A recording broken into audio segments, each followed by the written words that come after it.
सलाह शरीफ पढ़ो बुलंद आवाज से। अल्लाहुम्मा सल्ली अला सय्यिदना मौलाना।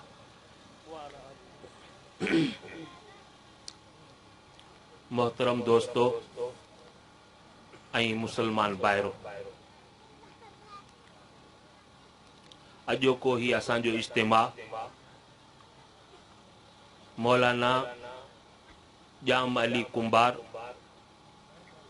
सल्लमहुल्लाहु तआला जे ज़ेर एतिमाम लूण खान स्टाफ जे भरिसां मदरसनि जे शागिर्दनि जी दस्तारबंदी जे सिलसिले में मुनाक़द कयो वियो आहे ऐं जनाब रसूलुल्लाह सल्लल्लाहु अलैहि वसल्लम जिन जे मेराज जे उनवान सां ही हिकु अज़ीम शान इज्तिमा मुनाक़द कयो वियो आहे, जंहिंमें तव्हां सभिनी दोस्तनि ऐं ॿाहिरनि शिरकत कई आहे। परे खां अची करे तव्हां आलमनि जो वाइज़ ॿुधण आया आहियो। अल्लाह पाक खां दुआ आहे त तव्हां सभिनीनि जो हिते अचणु ऐं ॿुधणु रब्बुल आलमीन पंहिंजी बारगाह जे अंदरि क़बूल फरमाए। उन खां पोइ असां सभिनी खे उन ते अमल करण जी तौफ़ीक़ अता फरमाए। मोहतरम दोस्तों, या वॾे में वॾी सआदत आहे जो हिन मदरसे मां हर साल हाफ़िज़ क़ुरान करीम जे हाफ़िज़ तयारु थींदा आहिनि ऐं मदरसे जे बुनियाद खां वठी करे हेसि ताईं हज़ारनि जी तादाद में क़ुरान करीम शागिर्द पढ़ी करे निकिता आहिनि। इहो यकीनन उन्हनि शागिर्दनि जे लाइ बि हिकिड़ी नेकबख़्ती आहे, उन जे वालिदैन जे लाइ बि हिकिड़ो एज़ाज़ आहे ऐं मदरसे वारनि जी वाकई इन में महिनत आहे। अल्लाह जल्ल जलालुहू मदरसनि वारनि जी महिनत खे क़बूल फरमाए। रब्बुल आलमीन उन खे मज़ीद तौफ़ीक़ अता फरमाए। रब्बुल आलमीन हिन इदारे जो फैज़ दूर दराज इलाइक़े ताईं हर ख़ासि ऐं आम माण्हू ताईं पहुचाए। सभु चओ आमीन। क़ुरान करीम जनाब रसूलुल्लाह सल्लल्लाहु अलैहि वसल्लम जिन जो मौजिज़ो आहे। पाण सॻोरन सल्लल्लाहु अलैहि वसल्लम जिन जो मौजिज़ो जेके साईं जिन जी हयात तय्यबा जे अंदरि ज़ाहिर थिया उहे मुख़्तलिफ़ क़िस्मनि जा हुआ, पर उहे साईं जिन जी हयातीअ सां ख़ासि हुआ। उन में हिकिड़ो मौजिज़ो मेराज को हो। मेराज जो तफ़सील तव्हां बार बार आलमनि खां ॿुधंदा रहंदा आहियो। इन जे अंदरि अल्लाह जल्ल जलालुहू पंहिंजे आख़िरी नबी, पंहिंजे प्यारे नबी जनाब मुहम्मद मुस्तफ़ा सल्लल्लाहु अलैहि वसल्लम खे सैर करायो हो मस्जिद हराम खां मस्जिद अक़सा ताईं। मस्जिद हराम इहा मक्कतुल मुकर्रमा जे अंदरि आहे। मक्कतुल मुकर्रमा इहो उहो शहर आहे जंहिंमें पंहिंजे प्यारे नबी जनाब मुहम्मद मुस्तफ़ा सल्लल्लाहु अलैहि वसल्लम जी विलादत थई हुई, पैदाइश थई हुई।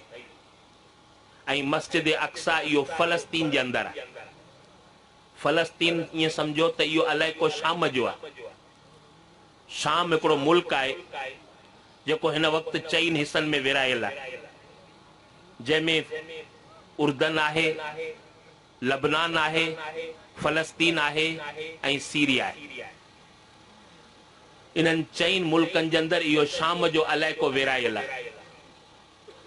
इहो पोयनि अची करे हिन इलाइक़े खे विरायो हो, पर इहो फ़लस्तीन जेको एरिया आहे इहो शाम जे अंदरि आहे। अल्लाह जल्ल जलालुहू इन सैर खे क़ुरान करीम जे अंदरि बि ज़िक्र कयो। सुबहानल्लज़ी असरा बिअब्दिही लैलम मिनल मस्जिदिल हराम इलल मस्जिदिल अक़सल्लज़ी बारकना हौलहू। मस्जिद अक़सा जंहिं इलाइक़े जे अंदरि आहे उन जे अंदरि अल्लाह जल्ल जलालुहू चौधारी बरकतूं ऐं रहमतूं नाज़िल कयूं। हाणे मस्जिद अक़सा नालो आहे बैतुल मुक़द्दस जो।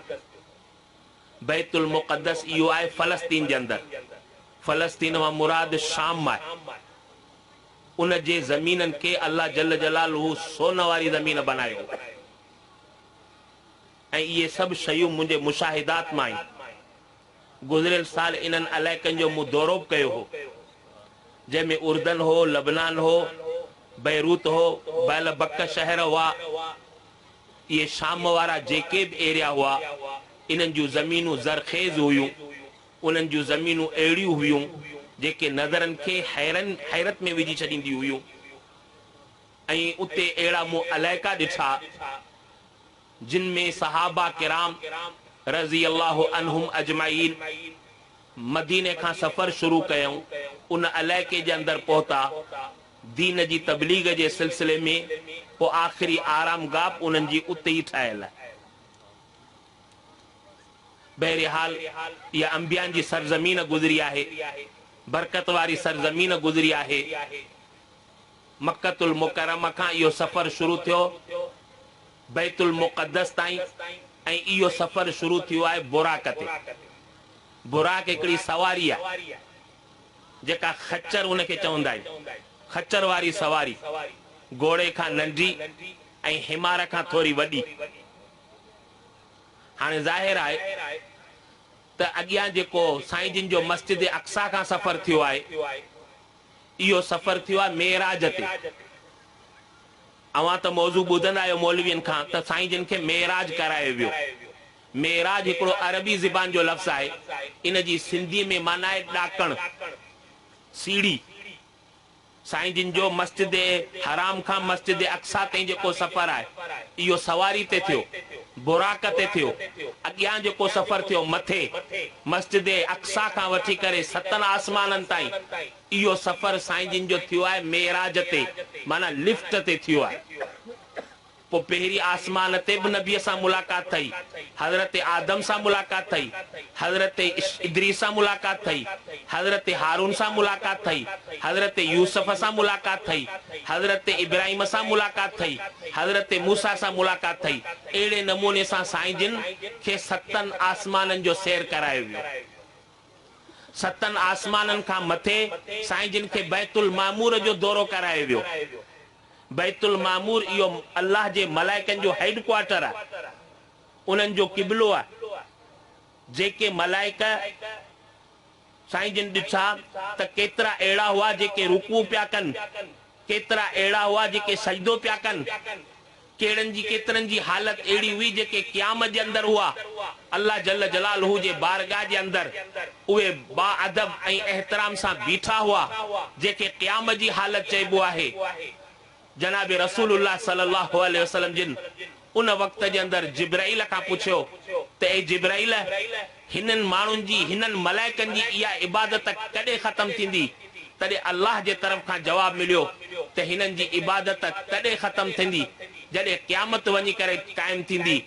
तॾहिं हे वञी करे रुकू मां पंहिंजो मथो मथे खणंदा, सजदे मां पंहिंजो मथो मथे खणंदा, पर हालत ऐं पोज़ीशन इहा हूंदी त तरतइदो फराइसुहुम, अल्लाह जे अॻियां उहे बीह कोन सघंदा, मलाइक ॾकंदा पिया ऐं ज़बान ते इहे ई लफ़्ज़ हूंदा त सुबहानक मां अबदनाक हक़ इबादतिक, ए अल्लाह तुंहिंजी ज़ात पाक आहे, असीं तुंहिंजी इबादत जो हक़ अदा करे कोन सघे। इहो मलाइकनि जो हाल, जंहिंजी सॼी ज़िंदगी इबादत जे अंदरि गुज़री, पर अल्लाह जे बारगाह जे अॻियां हिसाब किताब जे लाइ जॾहिं अची करे बीहंदा तॾहिं इहे ॾकंदा पिया त असां तुंहिंजी इबादत जो हक़ अदा करे कंहिं क़िस्म जो कोन सघियासीं। इन बैतुल मामूर जेको बैतुल्लाह जी बिल्कुलु सिधाई जे अंदरि आहे, बैतुल्लाह असांजो क़िबलो आहे, बैतुल मामूर इन जे सीध जे अंदरि मथे इहो मलाइकनि जो क़िबलो आहे। बैतुल मामूर खां पोइ साईं जिन खे सरीख़ अक़लाम जो सैर करायो वियो, जिते कलमनि जे लिखण जो आवाज़ आयो पियो, जिते सॼे जहान वारनि जे माण्हुनि जी मख़लूक़ात जी तक़दीर जा फ़ैसिला थियनि पिया, उन्हनि जी लिखत थिए पई, उन्हनि खे केतिरी ज़िंदगी मिलंदी, केतिरो रिज़्क़ मिलंदो, इहे सरीख़ अक़लाम जंहिंखे चइबो आहे उन जो सैर करायो वियो। सरीख़ अक़लाम खां पोइ साईं जिन खे सिदरतुल मुंतहा जो सैर करायो वियो। सिदरतुल मुंतहा इहो बार्डर खे चइबो आहे, जंहिंजे मथां खां को बि मलाइक टपी करे कंहिं क़िस्म जो नथो सघे। इन्ही जे करे सिदरतुल मुंतहा ताईं हज़रत जिब्राइल साईं जिन जो साथ ॾिनो, मथे साथ कोन ॾेई सघियो। सिदरतुल मुंतहा खां पोइ अल्लाह जल जलालहू अर्श मुअल्लाह ते पंहिंजे नबी खे घुरायो ऐं वञी करे मुलाक़ात कई।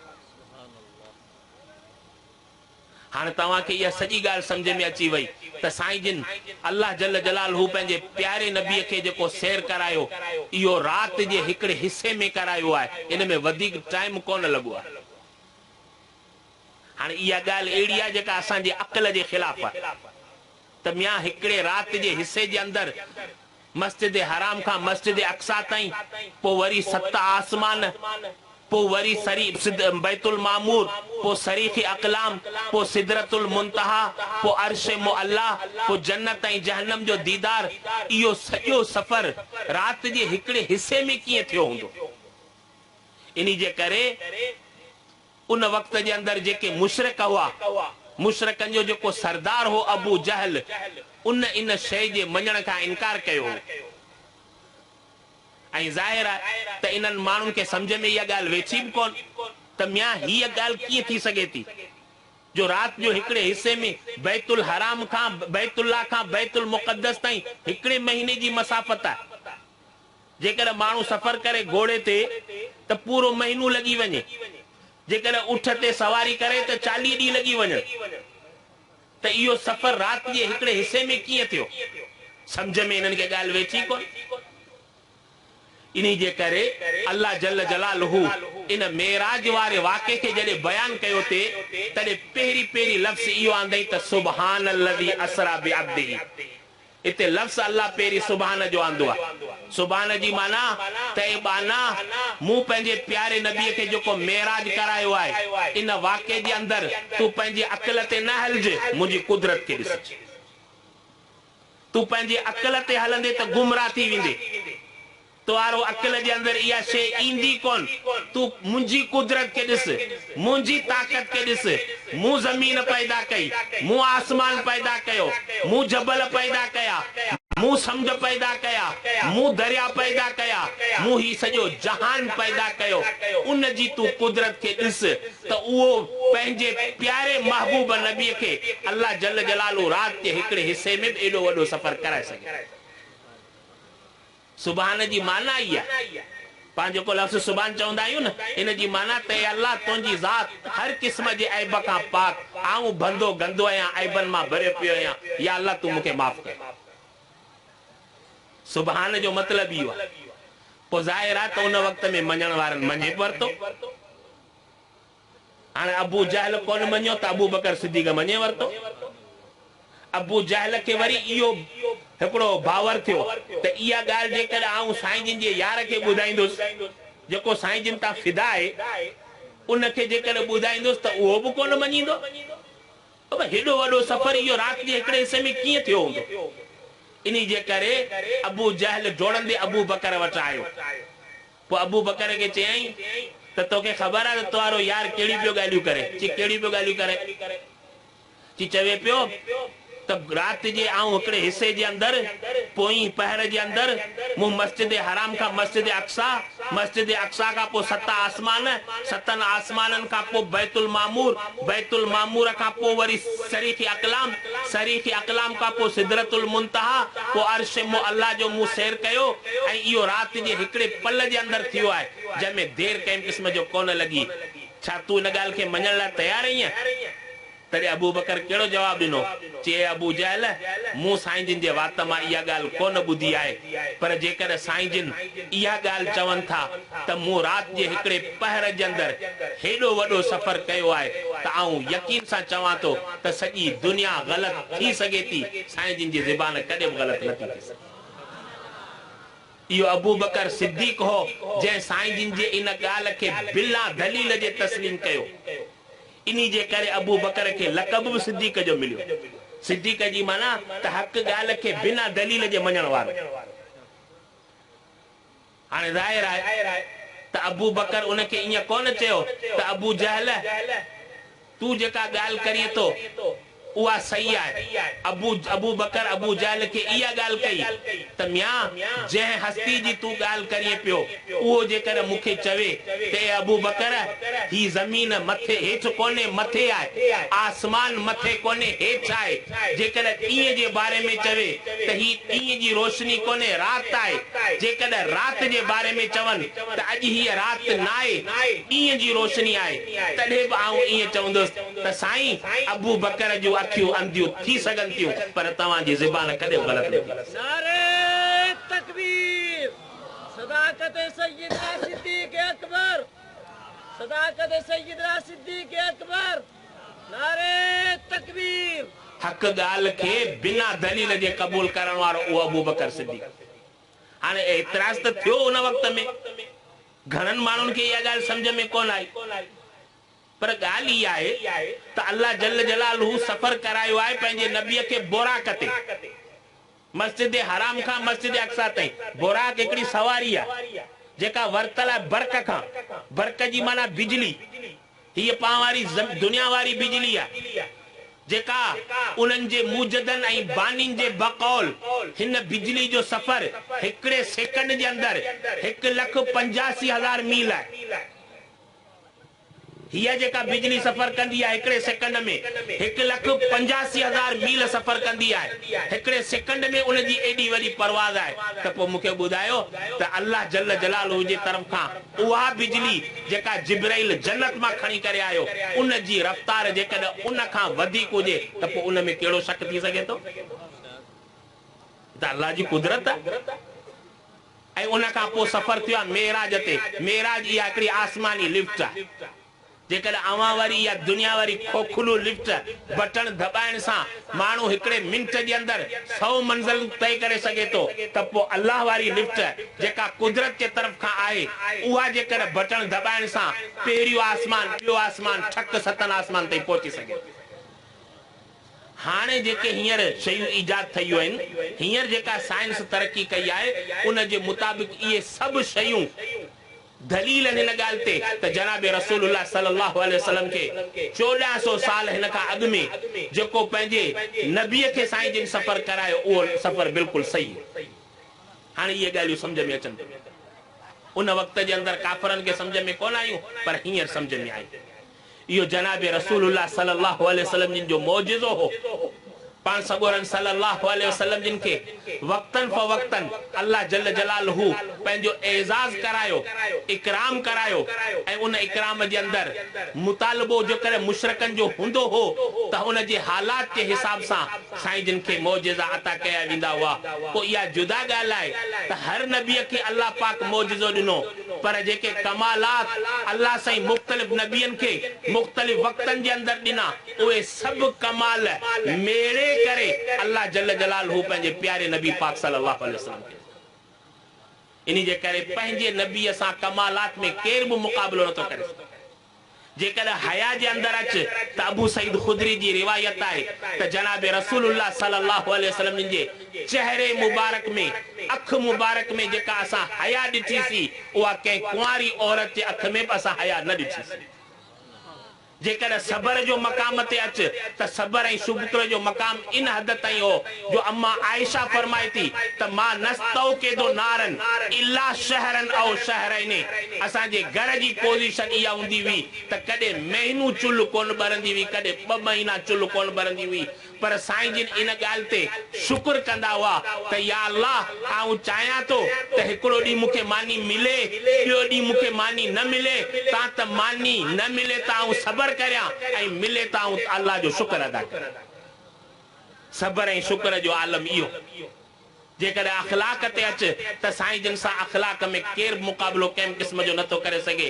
जेकॾहिं सिद्क ऐं सचाई जे अंदरि अच त सहाबा किराम बेबांगे दोहल चवंदा हुआ त नअरिफु नसबहू व सिद्कहू व अमानतहू व अफाफहू फदआना इलल्लाहि लिनुवहिदहू व नअबुदहू व नखलउ मा कुन्ना नअबुदु नहनु आबाउना मिन दूनिल हिजारत मिनल औसान। सहाबा ईअं ई चवंदा हुआ त साईं जिन जे ज़बान खां सच खां सवाइ असां ॿी का बि शइ कोन ॾिठीसीं, पर इहे त सहाबा हुआ जेके साईं जिन ते कलमो पढ़ी करे आया हुआ। जंग बदर जे अंदरि अखनस बिन शुरैक हिकिड़ो मुशरिक हो जेको शिरक जी हालत में मुसलमाननि सां लड़ाई करण आयो हो। उन वक़्त जे अंदरि जॾहिं उन जी मुलाक़ात अबू जहल सां थई तॾहिं अबू जहल उनखे उहे माण्हू अबुल हकम चवंदा हुआ। अखनस अबुल जहल खां पुछियो ते अबुल हकम ही वक्त हुआ है जंहिंमें सिर्फ तू ऐं ॿई ॼणा वेठा आहियूं पाण खां सवाइ ॿियो केर बि हिते मौजूद कोन्हे सची सची मूंखे ॻाल्हि ॿुधाए त मुहम्मद सल्लल्लाहु अलैहि वसल्लम उनखे तो सचो ॾिठो आहे या कूड़ो ॾिठो आहे तॾहिं अबू जहल दावा सां चयो त मुहम्मद मुस्तफ़ा जे ज़बान मां मूं हमेशह सच ॿुधो आहे। ये तो दुश्मन भी उनजो एतराफ़ कयो। अब्दुल्लाह इब्न सलाम यहूदी हो उन जो तौरात ते ईमान हो रसूलुल्लाह सल्लल्लाहु अलैहि वसल्लम जिन जडे हिजरत करे मदीने तैयबा आया पहरी नजर जडे साईं जिन जे चेहरे अक़दस ते पई तडे ज़बान मा बेसाख्ता ये अल्फाज निकता वल्लाहि इन हाज़ल वजह लैस बेवजहिन कज़ाब कसम खुदा जो ही चेहरो के कूड़े मानू जो चेहरो नथो थी सके ही हमेशा सच्चे इंसान जो चेहरो। नारा तकबीर नारा तकबीर नारा मुस्तफा अहमद सहाबा जमीयत इस्लाम नारा तकबीर। ये तो गैर मुस्लिम हुआ जिन अची करे साईं जिन जे सच्चाई जो एतराफ़ अची करे कयो जिन जे ज़बान ते ई अल्फाज हूंदा हुआ त जनाब रसूलुल्लाह सल्लल्लाहु अलैहि वसल्लम जिन जॾहिं तशरीफ़ खणी करे मदीने आया तॾहिं माण्हुनि खे पहिरीं इहा तरग़ीब ॾिनऊं त या अय्युहन नास अफ़शु सलाम व अतिमु ताम व सिलुल अरहाम व सल्लू बिल लैल व नासु नियाम। ए इंसानो तव्हां पंहिंजे विच में सलाम खे फैलाईंदा के फैलायो सलाम पाण में मिलियो तो एक बे के सलाम वालेकुम ये ना तो वाणी वांगे एक बे जे अॻियां हथ ॿधियो बीठा हुजो ये असां के इन्हनि वाणी रस्मूं सेखारे छॾी असांजे छोरा सभु टीवी ते इंडिया जी फिल्मूं ॾिसंदा आहिनि पोइ इंडिया में पोइ हाणे हिक ॿिए जे अॻियां हथ ॿधियो बीठा आहिनि हाणे असां बि हिक ॿिए जे अॻियां बाबा हथ ख़ुदा जे अॻियां ॿधबा आहे कंहिं बि माण्हू जे अॻियां हथ न ॿधो इहा मुशरिकाना रस्म आहे एक बे में सलाम फैलाइंदा करे जेकर हु चवे अस्सलाम वालेकुम तू छा चवंदे वालेकुम सलाम व रहमतुल्लाह उनके 10 मिनट की मिलंदे तोखे 20 मिलंदे हु चवे अस्सलाम वालेकुम व रहमतुल्लाह तू वरी चो वालेकुम सलाम व रहमतुल्लाह व बरकातु उनके 20 मिलंदी तोखे 30 मिलंदी लेकिन जी बरसात लगी पई आहे पां वरी वाणी वांगे हथ ॿधे बीठा पंहिंजो तरीक़ो सुधारणो आहे जनाब रसूलुल्लाह सल्लल्लाहु अलैहि वसल्लम जे सीरत के मुताबिक पंहिंजी जिंदगी गुजारणी है पंहिंजी मर्जी के मुताबिक गुजारणी ना है। अफ़शु सलाम ए इंसानो सलाम के फैलायो सलाम फैलाइंदा मोहब्बत वधंदी सलाम फैलाइंदा खौफ खत्म थींदो सलाम फैलाइंदा दुश्मनी खत्म थींदी अमन पैदा थींदी केड़ो तू दुश्मन हुजे तुंहिंजो वॾो ओॾी महिल रुगो उनखे सलाम वालेकुम कर दुश्मनी खत्म थी रोब खत्म थी वेंदो अल्लाह से वॾे में वॾो असांखे हथियार ॾे वाते मुताम ग़रीबनि खे खाधो खारायो जेके बुखायल आहिनि जेके साइलीन आहिनि जेके महरूम आहिनि जेके सवाल कनि पिया जिन जे बारे में अव्हां खे ख़बर आहे त ही ग़रीब आहिनि पर सवाल वीचारो नथो करे सघे इन्हनि सभिनी जी मदद करे वसेलुल अरहाम रिश्तनि खे पाण में जोड़ियो थोरी थोरी ॻाल्हि था जेके रिश्ता नाता टुटंदा आहिनि न इहा बेबरकती जी अलामत घरनि जे अंदरि ईअं घणा फसाद थींदा आहिनि बेचैनियूं थींदियूं आहिनि पोइ मामूली ॻाल्हि जे करे असां ठहियल ठोकल रिश्ता तोड़े छॾींदा आहियूं पोइ अञा शादी थींदी कोन्हे ओॾी महिल हिन खां अॻु में तलाक अची वेंदी आहे। हदीस में जनाब रसूलुल्लाह सल्लल्लाहु अलैहि फरमायो त ला यदखुलुल जन्नत कातिउन अहिड़ो माण्हू जेको शैतानी कमु कंदड़ हुजे इहो जन्नत में दाख़िल कोन थींदो। हदीस आहे जनाब रसूलुल्लाह सल्लल्लाहु अलैहि वसल्लम रिश्तनि खे जोड़न इहो मोहम्मद मुस्तफ़ा सल्लल्लाहु अलैहि वसल्लम जो अखलाक अजीम अची करे बनियो थे सिलमन कताका वाफु अमन ज़लमका व अहसिन इला मन असा इलेका ए पैगंबर तुंहिंजो कम इहो आहे त जेको तोसां रिश्तो टोड़े तो उनखे तू जोड़ जेको तो ते जुल्म करे तो उनखे माफ़ कर जेको तोसां बुरो सलूक करे तो उन सां तू सुठो सलूक अॼु असां में इहा शइ आहे कोन जेकर असां खां केरु बुरो सलूक कंदो त असीं हुनसां छोके बुरो सलूक डबल करे वेंदासीं ये तो साईं जिन जो मौजज़ो है सीरत है जनाब रसूलुल्लाह सल्लल्लाहु अलैहि वसल्लम जिन जो सब खां वॾे में वॾो मौजज़ो या साईं जिन जी सीरत हुई किरदार हो अखलाक हो असांजे अखलाक के ॾिसी करे को ज़मानो हो जो माण्हू असांजे अखलाक के ॾिसंदा हुआ त मुतासर थींदा हुआ ऐं ईमान खे क़बूल कंदा हुआ। ज़ैद इब्न सैन यहूदी हो, वो चवे पियो त आऊं बार बार मजलिस नबवी में चक्कर लगाइण लगस, पंहिंजे ईमान जो वाक़ियो ॿुधाए पियो त आऊं मजलिस नबवी में चक्कर लगाइण लगस त का अहिड़ी ॻाल्हि मूंखे मिले त आऊं इन्हनि मुसलमाननि जी ख़राबी बयान करियां, माण्हुनि खे ॿुधायां। सो हिकिड़े दफ़ा आऊं मजलिस में वियुसि, ॾिठमि त चंद हिकिड़ा ग़रीब सहाबी आहिनि जेके साईं जिन खां मदद वठण आया, मदद वठण आया। चऊं साईं असांजी क़ौम इस्लाम आंदो आहे, ॾुकार जो ज़मानो आहे, पैसो आहे कोन, हींअर बुख लॻी पई आहे, असां सां मदद करे। पोइ उन वक़्त में साईं जिन वटि का शइ हुई कोन, न को सा कंहिं सहाबी वटि। ज़ैद चवे तो मूंखे मौक़ो मिली वियो त ही वक़्तु मुसलमाननि खे आज़माइण जो आहे। ओॾी महिल आऊं टपी अॻियां बीह रहियुसि, मूं चयो त ए मोहम्मद सल्लल्लाहु अलैहि वसल्लम, हाणे हे 100 दीनार वठो, रोकड़ा तव्हांखे ॾियां थो, उन जे एवज़ में फलाने माण्हू जो जेको बाग़ आहे सो मूंखे ॾिजो। हाणे रक़म जी त ज़रूरत हुई, छो त ग़रीब सहाबी हुआ, इस्लाम आंदऊं, उनजी मदद त करणी हुई। साईं जिन उन्हनि खां वरिता। साईं जिन फरमायो त असीं तव्हांखे बाग़ कोन ॾींदासीं, खजूर उनजी पचंदी, उन टाइम ते तूं अचिज, हिननि पैसनि जे एवज़ में तोखे खजूर ॾेई छॾींदासीं। ठीकु आहे, ॻाल्हि थी वई। साईं जिन 100 दीनार वठी करे उन ग़रीब सहाबी खे ॾिना त वञी करे सुठे नमूने सां इन्हनि खे अंदरि विराए। ज़ैद चवे थो त अञा खजीअ जे पचण में 2-4 ॾींहं बाक़ी हुआ, अञा वाइदे जी तकमील जो वक़्तु कोन आयो। उन खां अॻु में आऊं आयुसि। साईं जिन हिकिड़े कब्रिस्तान में बीठा हुआ, उते कब्रिस्तान में साईं जिन सां गॾु सहाबी बि हुआ। उते वञण साईं मूं पंहिंजो मोह ख़राब करे साईं जिन खां पंहिंजो कर्ज़ वसूल कयो। साईं जिन खे मूं चयो त ए मोहम्मद, तव्हां अब्दुल मुत्तलिब जे ख़ानदान जा फर्द, तव्हां पराए हक़नि जी अदायगी में छो था देर करियो?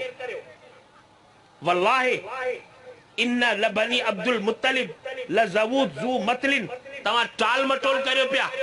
अता के एतिरे क़दर जो उहो ज़ैद चवे थो त साईं जिन जे कुल्हे मुबारक में जेका चादर हुई उन खे बाऊं छिकण लॻसि। इन हद ताईं बुराई जी उन इंतिहा करे छॾी हुई, कंहिंखां बि बर्दाश्त ॻाल्हि कोन थी थई। सहाबी सगोरा कावड़ जी पिया। हज़रत उमर तलवार खणी करे आयो, कि साईं मूंखे हुकुम करियो त हिन मुनाफ़िक जो सर कलम करियां। साईं जिन हज़रत उमर खे ॾिसनि पिया, ॾिसी करे मुस्कराइनि पिया।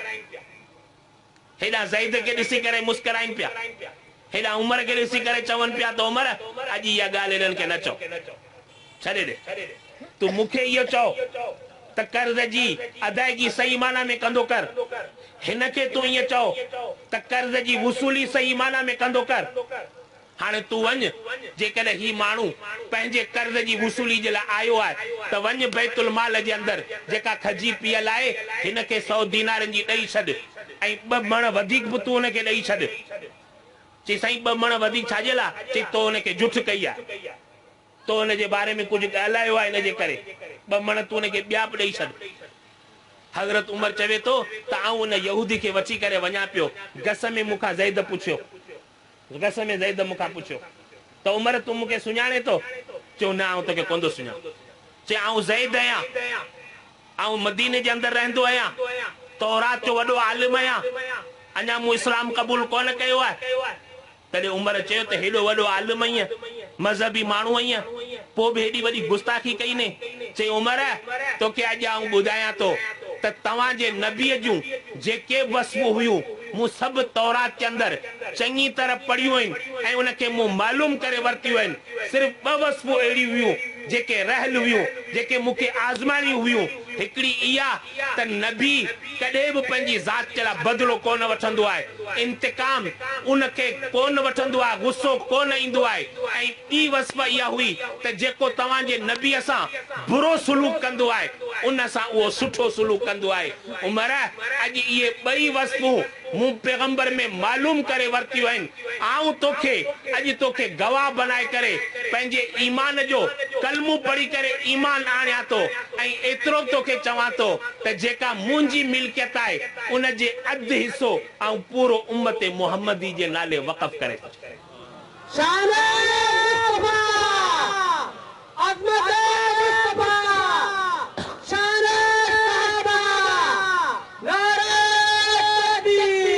इनखे चइबो आहे सीरत। इनके चइबो आहे बर्दाश्त। अॼु त असांजो माहौल मुख़्तलिफ़ थी वियो, कंहिंखे रुगो हिकिड़ी चमाट हण तो 10 चमाटूं हणी करे कढनि। बर्दाश्त आहे कोन असां। पैगंबर सल्लल्लाहु अलैहि वसल्लम जो छा तरीक़ो हो, छा साईं जिन जो अखलाक हो, छा साईं जिन जो अफ़ू हो, दरगुज़री हुई।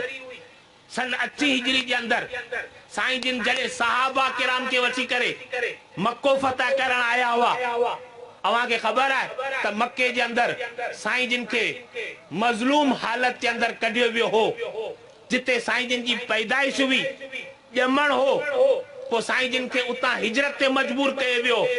पो जॾहिं 8 सालन का पो साईं जिन फाते बणजी करे जॾहिं मक्के में आया आहिनि, उन वक्त जे अंदर साईं जिन सां वॾे में वॾी फौज गॾु आहे। 10,000 सहाबा किराम गॾु आहिनि, वॾे में वॾी ताक़त साईं जिन सां गॾु आहे। उन वक्त में साईं जिन के एतिरो चयो वियो त साईं ही वहशी आहे, जंहिं तव्हांजे चाचे हमज़े खे टुकर टुकर कयो हो, उन जो लाश उन जी बेहुरमती कई हुई, उन जो मगज़ ऐं मीनालो कढी करे उनखे चबाड़े करे खाधो वियो। ही हिंद आहे, ही हब्बार बिन असवद आहे, जंहिं तव्हांजी पेट वारी न्याणी ज़ैनब उन जे पेट में बालो हणी करे उन जो कचो ॿार किरायो हो। ही उहा पोड़ी औरत आहे जंहिं तव्हांजे रस्ते ते खॾा खोटे छॾिया हुआ, तां त मोहम्मद इन जे अंदर किरी पवे। ही उहो शख्स आहे जंहिं तव्हांजे मथां निमाज़ वारी हालत में ओजरी उछलाई हुई। हे वॾे में वॾा मुजरिम बीठा आहिनि। अॼु सभिनी ॾुहारियुनि खे डपु आहे त मोहम्मद अॼु असां खां बदिलो वठंदो।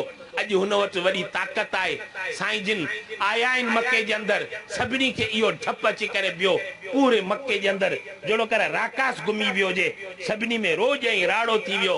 पर उन वक़्त में अफ़ू ऐं दरगुज़र ॾिसो पंहिंजे प्यारे मोहम्मद सल्लल्लाहु अलैहि वसल्लम जो छा आहे। साईं जिन बैतुल्लाह मां निकिरी करे उठणीअ ते ॿाहिरि सवार थिया आहिनि। साईं जिन जो कंधु आजिज़ी जे करे हेठि आहे। उन वक़्त में साईं जिन ऐलान कयो हो त मूंखे पतो आहे तव्हांजे जुर्मनि जो, तव्हांजे ॾोहनि जो, तव्हांजे ज़ुल्मनि जो मूंखे पतो आहे। तव्हां मके जे अंदर केतिरा मूंते वॾा ज़ुल्म कया, पर ला तसरीब अलैकुमुल यौम यग़फिरुल्लाहु अलैकुम। अॼु ॾींहुं आऊं तव्हां खां बदिलो कोन वठंदुसि। मोहम्मद मके जे अंदर फाते ऐं आदिल बणजी आयो आहे, ज़ालिम बणजी कोन आयो आहे। आऊं त तव्हांखे माफ़ करियां थो, पर अल्लाह खां दुआ थो घुरां त रब्बुल आलमीन अव्हांखे माफ़ करे छॾे। इन खां वधीक ॿियो अफ़ू छा हो। अॼु बि असां वटि फ़ैसिला थींदा आहिनि, जहिड़ा थींदा आहिनि। पोइ उन जे अंदर केतिरा ॾोह ॾंड रखिया वेंदा आहिनि, पोइ उन जे अंदर केतिरियूं सज़ाऊं आंदी वेंदियूं आहिनि। अफ़ू ऐं दरगुज़री अहिड़ी शइ आहे जेका जनाब रसूलुल्लाह सल्लल्लाहु अलैहि वसल्लम जी सीरत आहे, जेका असां मां हींअर आस्ते आस्ते गुम थी वई आहे। शुजात जो मैदान हुजे त साईं जिन सां मुक़ाबले करण वारो केरु कोन्हे। हालांकि वॾे में वॾा सहाबी हुआ, वॾे में वॾा शुजा हुआ, वॾे में वॾा बहादुर हुआ, जिन चयो ईअं पे त मां नुक़ातिलहुम इल्ला बिहाद दीन अल्लज़ी अकरमना अल्लाहु बिही फंतलिकू फमा हिया इल्ला इहदल हुस्नयैन इम्मा ज़ुहूर व इम्मा शहादत। नबी जा सहाबी सब शुजा हुआ, बहादुर हुआ।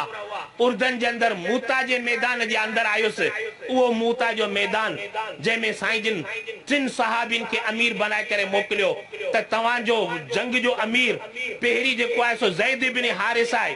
जेकॾहिं उहो शहीद थी वञे त पोइ तव्हांजो अमीर जाफर बिन अबी तालिब आहे, उहो शहीद थी वञे त पोइ अब्दुल्लाह इब्न रवा आहे। हाणे जॾहिं उन मक़ाम में अची करे पहुता आहिनि, 3000 सहाबा किराम आहिनि। सन 80 हिजरी जी ॻाल्हि आहे ऐं दुश्मन जेको उन्हनि सां मुक़ाबलो करण वारो आहे उन जो तइदाद 2 लख आहे। हाणे 3000 सहाबी 2 लखनि सां छा मुक़ाबलो कंदा? हुननि खे त ख़बर पइजी वई सहाबिन।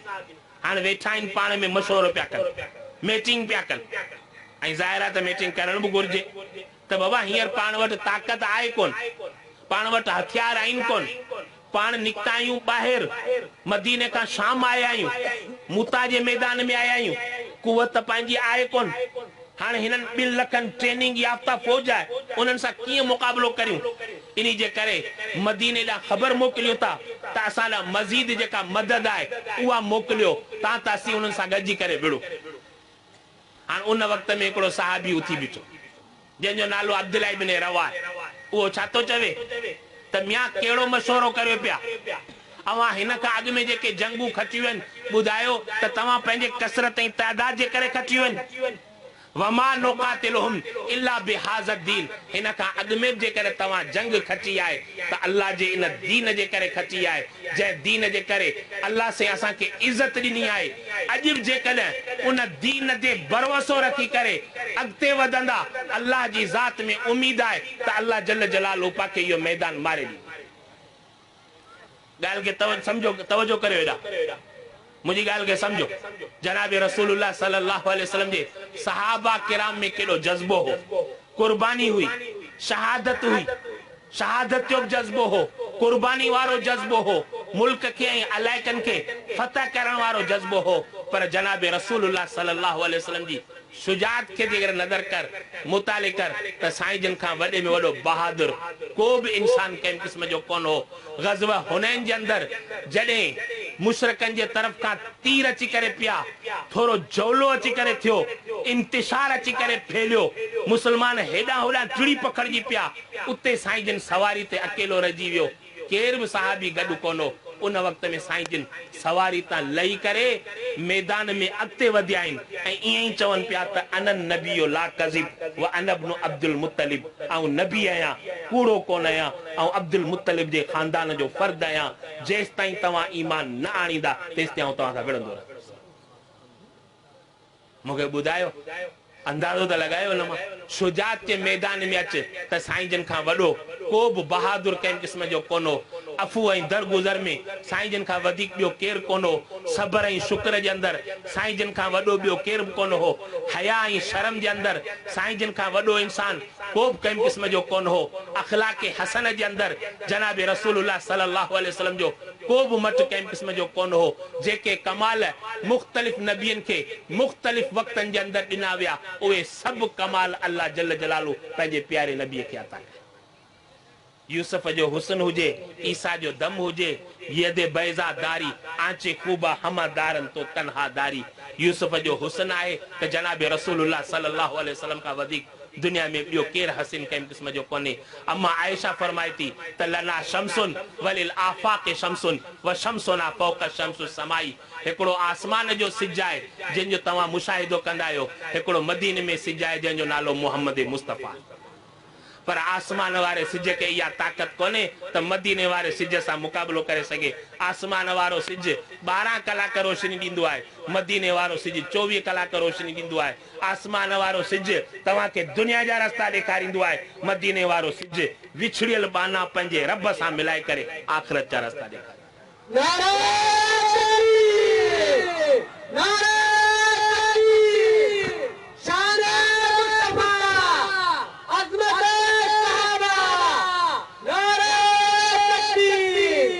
मिन कलम तरकत तो आईनी व अजमल मिन कलम तलिदिन निसाउ खुलिकत मुबर्रा मिन कुल्ली ऐबिन कअन्नक कद खुलिकत कमा तशाउ हजरत हसन चवे तो त साईं जिन खां वधीक सुहिणो ऐं हसीन मुंहिंजी हिन अख न कॾहिं ॾिठो आहे न वरी कॾहिं ॾिसी सघंदी व अजमल मिन कलम तलिदिन निसाउ साईं जिन जो खूबसूरत इंसान न कॾहिं कंहिं मां ॼणियो आहे न वरी कॾहिं ॼणे सघंदी खुलिकत मुबर्रअन मिन कुल्ली ऐबिन कअन्नक कद खुलिकत कमा तशा इहो हुस्न कंहिंजो हो जनाब रसूलुल्लाह सल्लल्लाहु अलैहि वसल्लम जो न को हुस्न में मुक़ाबिलो केरु करे सघे न को जमाल में केरु मुक़ाबिलो करे सघे न को कमाल में केरु मुक़ाबिलो करे सघे न को नवाल ऐं सखा में केरु मुक़ाबिलो करे सघे मूं तव्हांखे पहिरीं ॿुधायो त घर जी पोज़ीशन इहा हुई त 40 ॾींहं घर जे अंदरि टांडो कोन ॿरंदो हो ग़ज़वे हुनैन मां जॾहिं माल आयो सोन ऐं चांदी जे ॿोरियूं भरिजी करे आयूं मस्जिद नबवी जे अंदरि साईं जिन उनखे फैलाए छॾियूं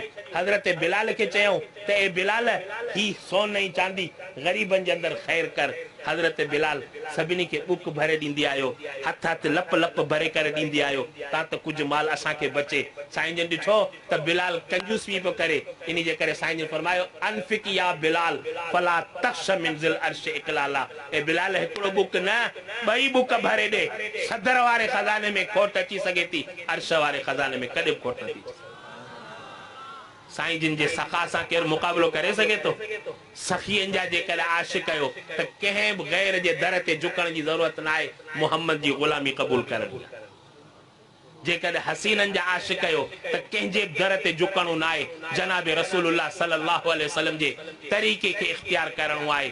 जेकॾहिं कमालात जा आशिक़ आहियो त सभु कमाल अल्लाह जल जलालहू पंहिंजे प्यारे नबी जनाब मोहम्मद मुस्तफ़ा सल्लल्लाहु अलैहि वसल्लम जे अंदरि रखी छॾिया। सच के सिद्क हो, दयानत हुई, अमानत हुई, अफ़ाफ़ हो, पाक दामनी हुई। इन्हनि माण्हुनि जो सीरत ऐं किरदार, इन्हनि जो सीरत ऐं किरदार खे ॾिसी करे माण्हू जेको आहे मुतासिर अची करे थींदा हुआ। अख़लाक जे करे ही इस्लाम फैलियो आहे, असांजे तरीक़े जे करे ही इस्लाम फैलियो आहे। अॼु जेकॾहिं असां खां माण्हू मुतनफ़र आहिनि त असांजो तरीक़ो बदिल, असीं हाणे हलूं पिया गैरनि जी ताबेदारी पिया, कसम आहे ख़ुदा जी। लतत्तबिउन सुनन मन क़ब्लकुम शिब्रन बिशिब्रिन व ज़ेराअम बिज़ेरा हत्ता लौ दखलू जोहर ज़ब्बिन तबितुमुहुम। साईं फरमाया उहो वक़्तु तव्हां ते ईंदो जो तव्हां गैरनि जी तक़लीद कंदा, बाड़ी बाड़ी ते उन जी ताबेदारी कंदा, नरी नरी ते उन जी ताबेदारी कंदा, यहूद ऐं नसारा जे हर फेल खे तव्हां अपनाईंदा। पोइ जीअं उहे तबाह ऐं बर्बाद थिया तीअं तव्हां तबाह ऐं बर्बाद थिया। अॼु असांजे मथां इहो दौर अचे, अॼु असांजे मथां असांजे अफ़ालनि ऐं अख़लाक़नि जे करे अहिड़ा हुकुमरान मुसलत थिया जेके बाक़ाइदे यहूदीन वारा एजेंट अची करे बने। असांजो क़ाइद बि इहा ॻाल्हि करे, असांजो क़ाइद पहिरीं दावा सां दावा कई हुई त ही यहूदी एजेंट आहे, ही मग़रबी एजेंट आहे, खणी करे असांजे हिन मुल्क जे अंदरि मुसलत कयो वियो आहे। अॼु असांजे क़ाइद हज़रत मौलाना फज़लुर रहमान जी हर ॻाल्हि सची साबित थिए पई। वक़्तु ॿुधाए पियो त ही यहूदी एजेंट आहे, ही इसराइल खे तस्लीम करण जूं ॻाल्हियूं पिया कनि, हे कादियानिन खे तस्लीम करण जूं ॻाल्हियूं पिया कनि, उन्हनि खे गैर मुस्लिम अक़लियत मां कढण जी कोशिशि पिया कनि, मदरसनि खे बाक़ाइदे बंदि कराइण जी कोशिशि पिया कनि। पर सलाम हुजे असांजे क़ाइदे मोहतरम खे, जंहिं सॼे मुल्क जे अंदरि अवाम जे अंदरि हिकिड़ो रूह फूके छॾियो आहे। पोइ अवाम सॼी खे गॾु करे मैदान ते निकिता आहियूं तां त हिननि जी जेका ग़लति पॉलिसियूं आहिनि उन्हनि खे ख़तमु कयो वञे ऐं अल्लाह जल जलालू जे फज़ल सां उहा असांजे क़ाइद जी तहरीक कामयाब थी वई। जिन बि मदरसनि खे बंदि करण जे लाइ सोचियो पिए, अल्लाह जल जलालू उन्हनि खे पाण खे बंदि करे छॾियो। हे मदरसनि खे बंदि नथा करे सघनि, ॿुधी छॾियो। इमरान खे अॼु बि असीं चऊं था, असांजे प्राइम मिनिस्टर खे अॼु बि चऊं था त ख़बरदार इसराइल असांजो दुश्मन आहे, यहूदी असांजा दुश्मन आहिनि, क़ुरान करीम जे रूह जे मुताबिक़ असांजा दुश्मन आहिनि। जनाब रसूलुल्लाह सल्लल्लाहु अलैहि वसल्लम जिन वफ़ात खां 5 मिंट अॻु में वसियत कई हुई त अख़रिजुल यहूद मिन जज़ीरतिल अरब, यहूदियुनि खे जज़ीरा अरब मां ॿाहिरि कढी हिन इलाइक़े खे पाक ऐं साफ़ कजो। इहे यहूदी दुश्मन आहिनि मुस्लमाननि जा। ख़बरदार इसराइल खे जेकॾहिं तस्लीम करण जी कोशिशि कई वई, कादियानिन खे गैर मुस्लिम अक़लियत मां जेकॾहिं कढण जी कोशिशि कई वई त जमियत उलमा इस्लाम जा हे गैरतमंद कारकुन तुंहिंजे खिलाफ़ मैदान ते ईंदा, तहरीकूं हलाईंदा ऐं उन वक़्त ताईं इहे माण्हू चैन सां न वेंदा जेसि ताईं इस्लामाबाद जे अंदरि तुंहिंजे पार्लियामेंट हाउस जो घेराव न कर।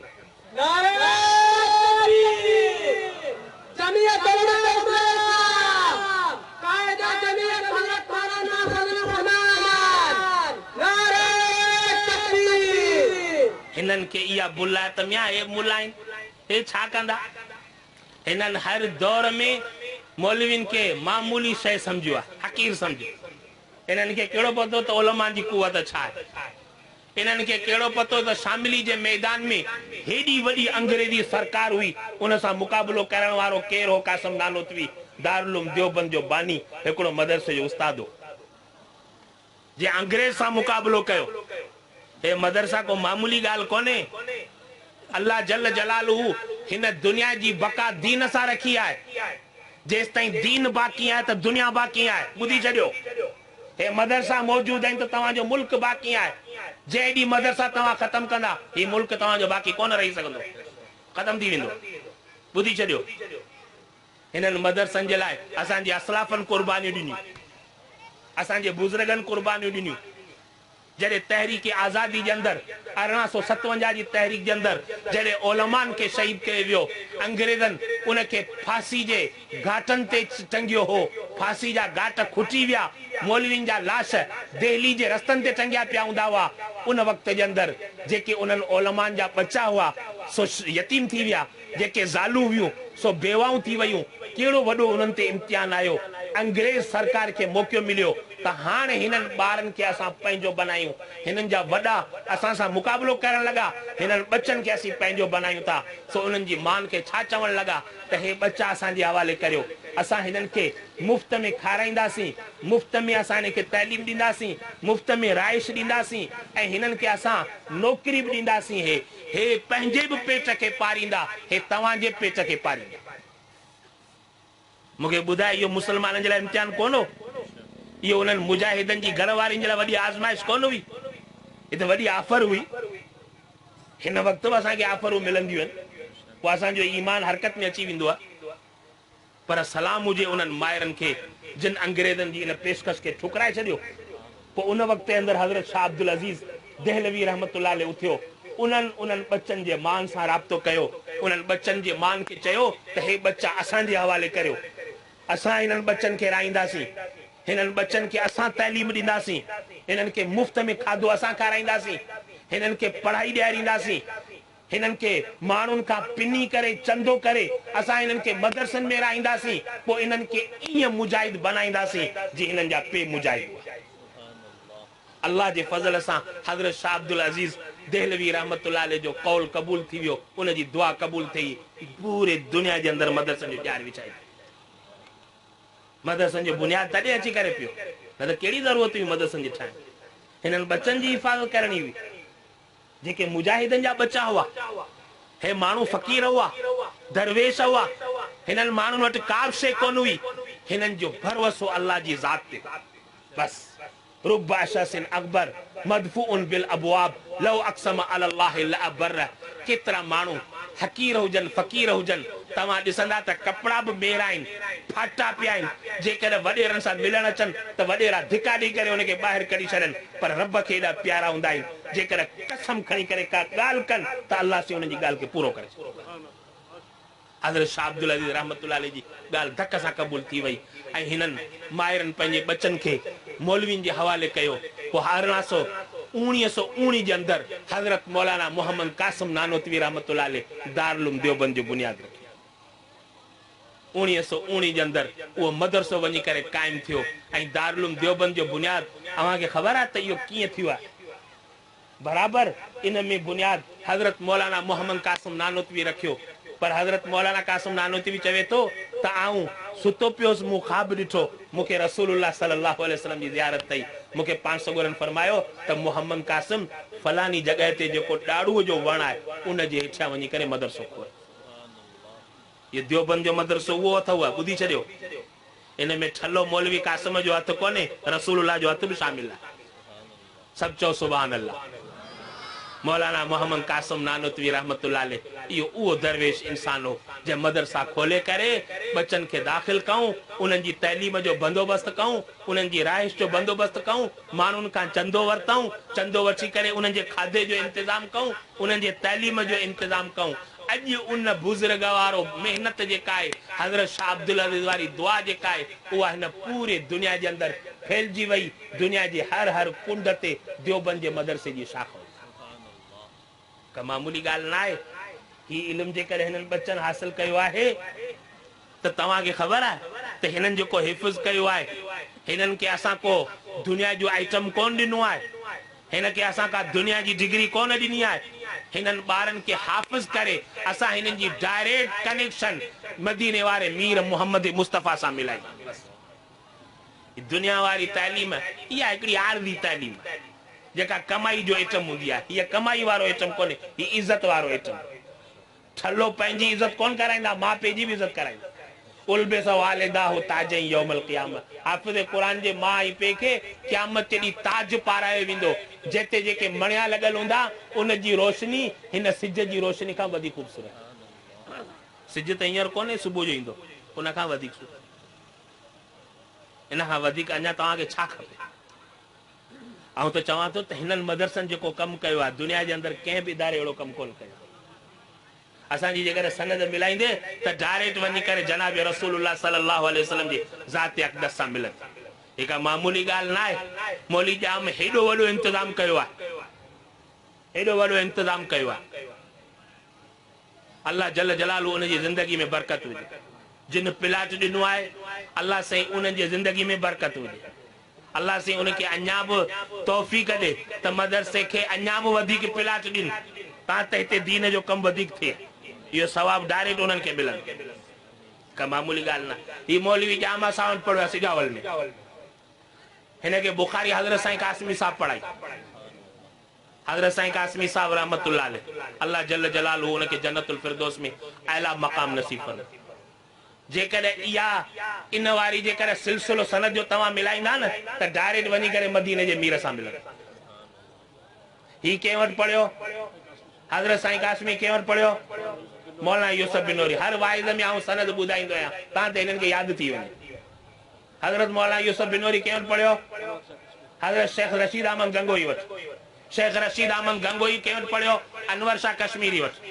अनवर शाह कश्मीरी कंहिं वटि पढ़ियो? मौलाना मोहम्मद कासिम नानोतवी वटि।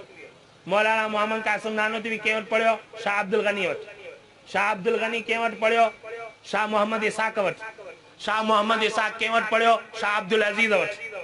उहो ई जेको अंग्रेज़नि जे ख़िलाफ़ जिहाद कई। शाह अब्दुल अज़ीज़ कंहिं वटि पढ़ियो? हज़रत मौलाना शाह वलीउल्लाह रहमतुल्लाह अलैह वटि। शाह वलीउल्लाह कंहिं वटि पढ़ियो? शेख अबू ताहिर मदनी वटि। शेख अबू ताहिर मदनी कंहिं वटि पढ़ियो? शेख मोहम्मद बिन अहमद वटि। शेख मोहम्मद बिन अहमद कंहिं वटि पढ़ियो? शेख हुसामुद्दीन वटि। शेख हुसामुद्दीन कंहिं वटि पढ़ियो? शेख रबी इब्न सबी वटि।